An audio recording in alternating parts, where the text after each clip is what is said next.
కార్తిక్, దీప ఇద్దరు దక్షిణామూర్తికి యాక్సిడెంట్ అవ్వడంతో హాస్పిటల్‌లో చేర్పించి ఉంటారు.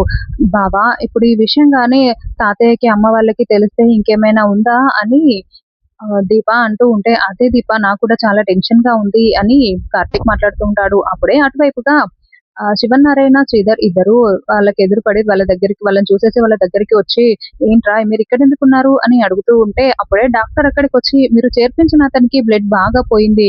ఓ ఏ పాజిటివ్ బ్లడ్" అని చెప్తూ ఉంటే, "నాది కూడా ఏ పాజిటివే నేనిస్తాను" అని శివన్నారాయణ అంటూ ఉంటాడు. "అది తాత" అని దీప, కార్తీక్ చెప్తూ ఉంటే, "ఏంట్రా ఎవరికో యాక్సిడెంట్ అయ్యి బ్లడ్ అవసరమైతే నేనివ్వకూడదా? పర్లేదు నేనిస్తాను" అని ఎంత ఆపుతున్నా ఆగకుండా శివనారాయణ వెళ్లి బ్లడ్ ఇస్తాడు.